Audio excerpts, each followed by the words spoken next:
창세기 17장 1에서 14절 그리고 23에서 17절 말씀입니다. 17장. 아브람이 99세 때에 여호와께서 아브람에게 나타나서 그에게 이르시되 나는 전능한 하나님이라. 너는 내 앞에서 행하여 완전하라. 내가 내 언약을 나와 너 사이에 두어 너를 크게 번성하게 하리라.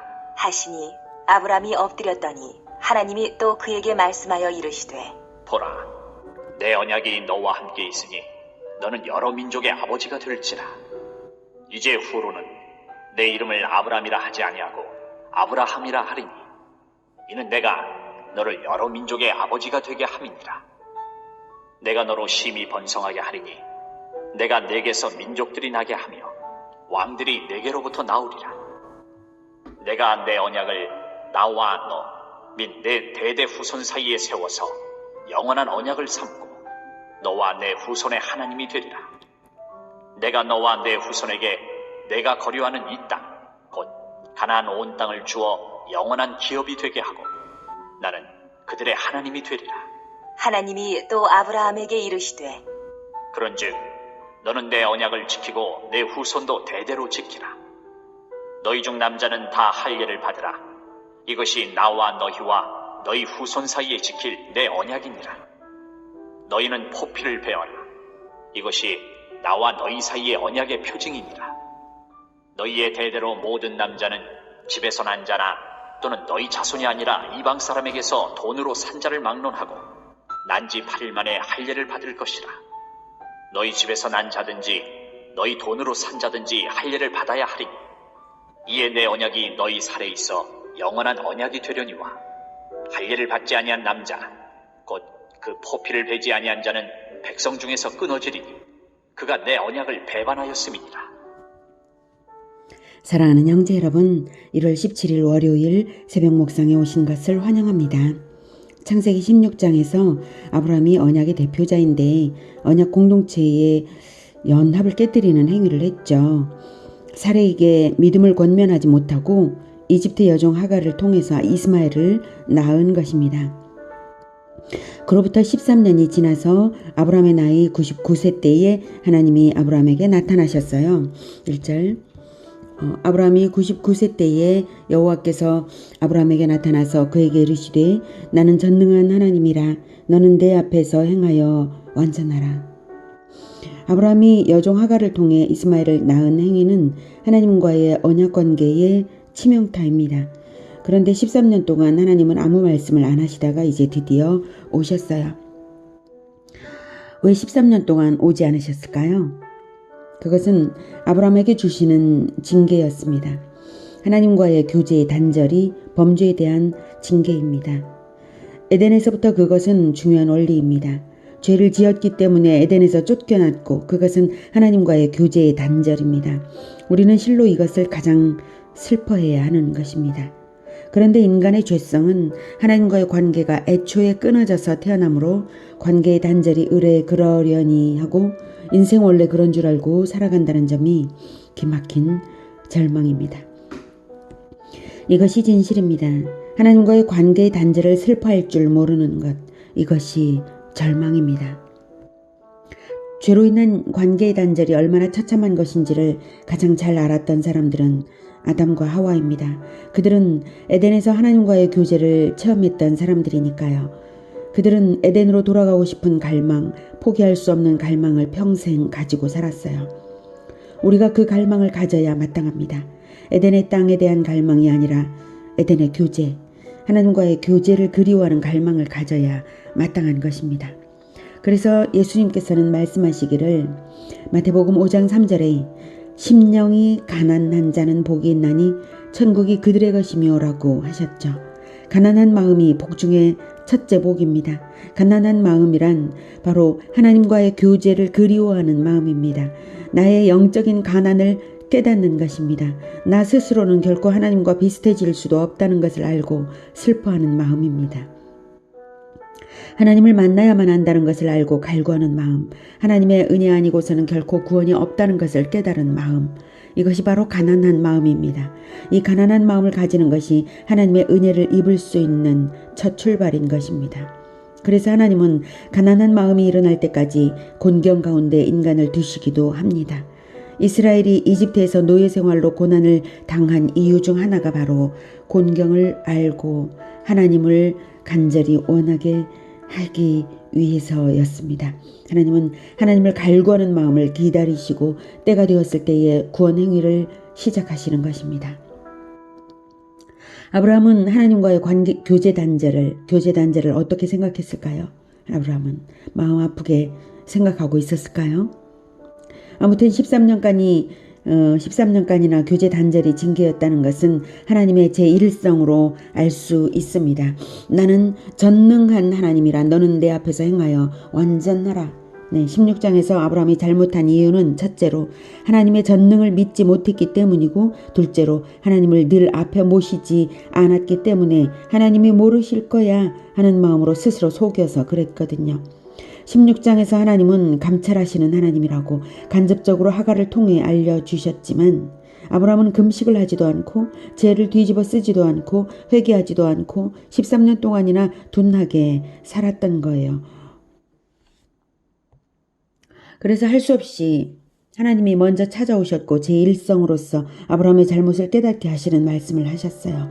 하나님께서 먼저 아브라함을 찾아와 주셨다는 것이 참으로 크나큰 은혜입니다. 하나님의 은혜가 없이는 인간은 도무지 구원받을 건덕지가 눈꼽만큼도 없는 불쌍한 존재들입니다. 엎드린 아브라함에게 하나님은 이어서 언약을 말씀하시는데요. 과거의 언약과 달라진 말씀을 하십니다. 4절, 보라, 내 언약이 너와 함께 있으니 너는 여러 민족의 아버지가 될지라. 여러 민족의 아버지가 될지라고 하십니다. 원래는 큰 민족이었을 뿐 아브라함에게 큰 민족을 원래 주시겠다고 하셨죠.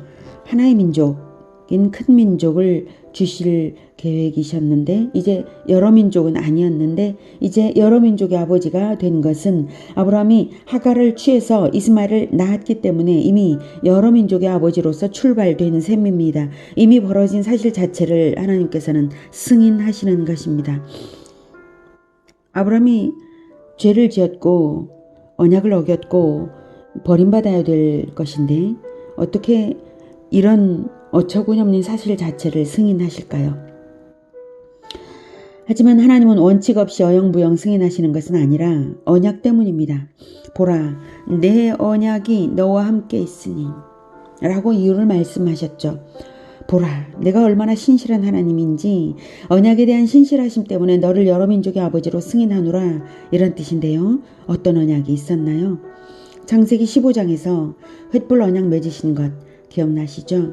횃불 언약은 아브라함에게 뭇별같이 많은 후손을 주시기 때문에 가나안 땅의 구체적인 영역까지 확정해 주시면서 쪼갠 짐승 사이로 아브라함 대신에 횃불이 지나게 하신 언약식이 바로 횃불 언약입니다. 만약 그때 횃불이 지나지 않고 아브라함이 지났더라면 아브라함은 지금 그 언약에 따라 쪼갠 짐승처럼 죽음을 당했어야 하는 것이죠. 하갈을 취함으로써 언약을 어겼으니까요. 그런데 왜 죽음을 당하지는 않고 여러 민족의 아버지로 승인되기까지 할까요? 그것은 바로 횃불로 현현하신 그리스도께서 훗날 아브라함 대신 죽을 것이기 때문입니다. 성부 하나님과 성자 예수님 사이에 언약된 것이 있어서 그렇습니다. 보라, 내 언약이 너와 함께 있으니 라고 하는 것은 바로 예수님께서, 성자 예수님께서 아브라함과 함께 있었기 때문입니다. 그리스도의 십자가 죽음은 실로 모든 죄인, 과거, 현재, 미래의 모든 죄인들의 모든 죄를 짊어지신 심판인 것입니다. 그래서 아버지 하나님은 아브라함의 죄를 하나님의 아들에게 전가시키고 아브라함과 그 후손에게는 은혜를 베푸시는 것입니다. 아브라함 개인만 아니라 범죄로 출생한 아들과 그 후손에게까지 은혜를 베푸시는 것입니다. 하나님이 은혜를 베풀지 않으시려고 하신다면 아브라함의 생명은 물론 잘못 태어난 이스마엘에게도 은혜를 주지 않으시고 민족이 형성되지 못하게도 하실 수 있었던 것인데 말입니다. 하나님의 은혜가 아니면 살아날 수 있는 사람은 세상에 없습니다. 진정으로 구원의 원천은 오직 은혜로 인한 것입니다. 그런데 하나님의 이 은혜가 참으로 놀라운 점은 인간의 죄로 인한 굴곡을 받아 안으실 뿐만 아니라 더 큰 은혜로 덮으신다는 점입니다. 5절 이제후로는 내 이름을 아브라함이라 하지 아니하고 아브라함이라 하리니 이는 내가 너를 여러 민족의 아버지가 되게 함이니라. 네, 아브라함은 존귀한 아버지라는 뜻이고요. 아브라함은 열국의 아버지, 즉 여러 민족의 아버지라는 뜻입니다. 6절 내가 너로 심히 번성하게 하리니 내가 내게서 민족들이 나게 하며 왕들이 내게로부터 나오리라. 네, 심히 번성하게 하신다니, 왕들이 나오게 하신다니 정말 입이 딱 벌어질 일이죠. 아브라함이 잘못한 것밖에 없는데 하나님은 오히려 상급을 주시는 것처럼 은혜를 베풀고 계십니다. 7절부터 내가 내 언약을 너와 너 및 네 대대 후손 사이에 세워서 영원한 언약을 삼고 너와 내 후손의 하나님이 되리라. 내가 너와 내 후손에게 네가 거류하는 이 땅 곧 가나안 온 땅을 주어 영원한 기업이 되게 하고 나는 그들의 하나님이 되리라. 하나님이 또 아브라함에게 이르시되 그런즉 너는 내 언약을 지키고 내 후손 대대로 지키라. 아브라함에게 주신 언약이 원래 자손을 많게 하고 자손에게 땅을 주신다는 언약입니다. 그러므로 아브라함뿐만 아니라 자손들도 그 언약의 당사자일 것은 생각해보면 알 수 있는 일입니다. 그런데 하나님은 새삼스레 강조를 하십니다. 7절에 대대 후손, 내 대대 후손 사이에 세워서 8절에 내 후손에게 9절에 내 후손 대대로 지키라. 대대 후손이므로 언약도 영원한 언약이고 하나님도 영원히 너희들의 하나님이시고 가나안 땅도 영원한 기업이 되리라고 하십니다. 왜 이렇게 대대 후손을 강조하실까요? 아브라함에게 언약을 대대 후손에게 이어주어야 한다는 뜻입니다. 대대 후손에게 언약을 가르치고 또 가르쳐 이어가라는 뜻입니다. 그래야 함을 생각할 때에 당연히 언약 공동체의 연합을 탄탄하게 해야 할 것은 물론입니다. 언약 공동체 연합에 실패한 아브라함, 또한 후손을 낳는 올바른 방법에서 실패한 아브라함에게 가르침을 주시고 계신데요. 징계로서 엄하게 가르치시는 것이 아니라 엄청난 축복의 약속으로 순종을 독려하고 계신 것입니다. 하나님과 같은 분이 천지간에 어디 또 있을까요? 그런데 이런 엄청난 약속을 하시면서 아브라함과 대대 후손에게 단 한 가지 요구를 하십니다. 11절 너희 중 남자는 다 할례를 받으라. 이것이 나와 너희와 너희 후손 사이에 지킬 내 언약이니라. 너희는 포피를 베어라. 이것이 나와 너희 사이에 언약의 표징이니라.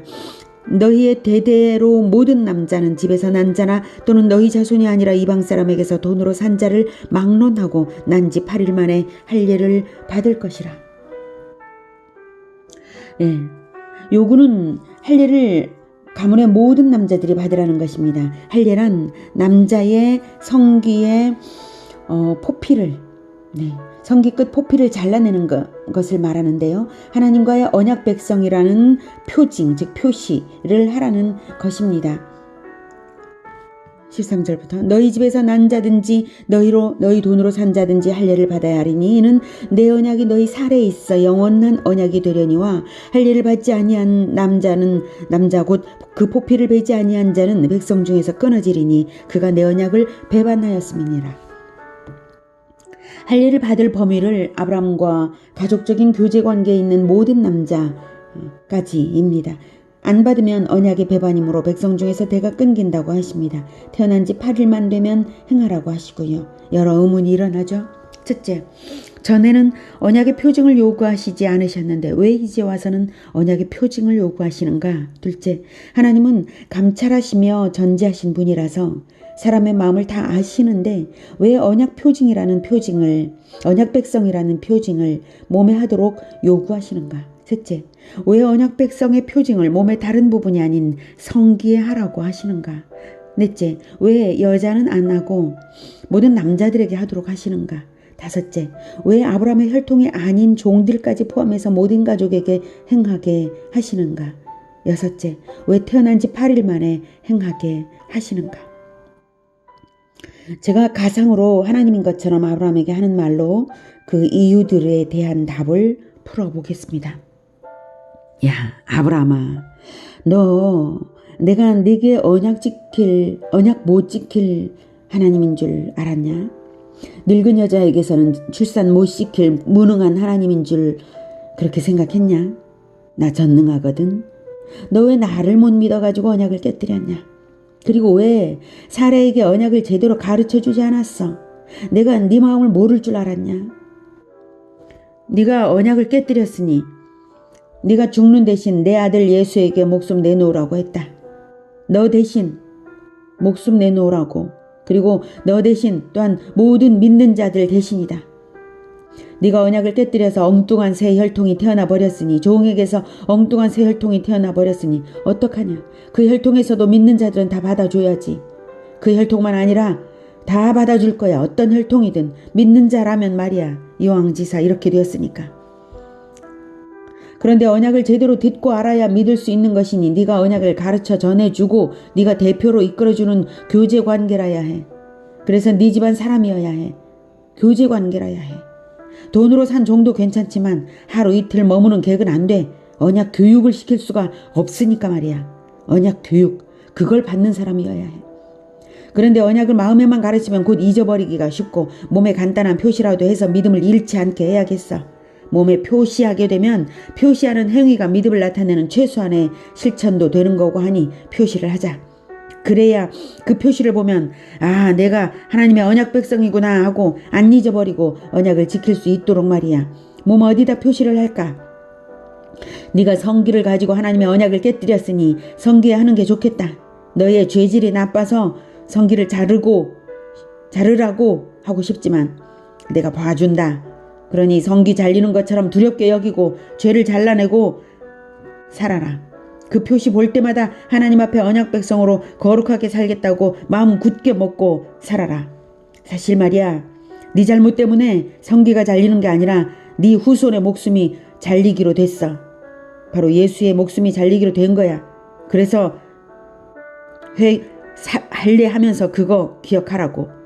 알겠냐? 여자는 안 해도 돼. 가정의 대표가 남자니까 남자만 하면 되고 여자는 할례받은 남자에게 속해서 순종하면 그것으로 되는 거야.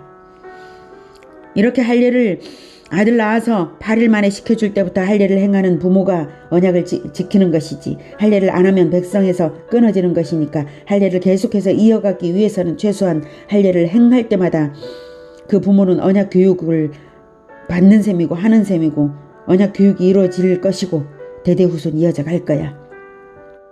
네 후손에게 하나님의 백성 도리를 잘 가르치는 것이 하나님 백성 되게 하는 것이야. 할례의 의미를 잘 좀 알려줘. 몸에만 표시하고 마음에는 언약을 버린다면 그것도 안 될 일이니까 말이야. 몸에만 있는 표시는 믿음이 아니야. 몸의 표시는 믿음을 나타내는 표시. 어디까지나 표시니까 말이야. 할례하면서 성기 끝이 잘려서 피가 흐를 때 기억해라. 너의 죄 때문에 너의 후손으로 태어날 그리스도가 피 흘려 죽을 것을 나타내는 것. 그것이야. 너의 죄 때문에 너의 후손이 죽을 것이 예약되어 있어. 꼭 기억해라. 알았지? 아브라함. 할례가 얼마나 은혜로운 명령인가요? 하나님의 백성이라는 최소한의 외부적인 표식. 그것이 현대의 우리들에게 있어서는 바로 세례와 같은 것입니다. 그래서 예수님은 십자가에 죽으시고 부활하신 후 세례를 베풀라고 명령하셨죠. 모든 민족을 제자 삼아서 예수님의 도리를 가르쳐 지키도록 제자 삼아서 세례를 베풀라고 하셨죠. 이것이 언약 백성의 최소한의 도리입니다. 뭐가요? 세례가요? 아니요. 제자 삼는 것이요. 아브라함은 알아들었을까요? 알아들었기에 수치감을 버리고 겸손하게 순종했습니다. 23에서 27절에 나타납니다.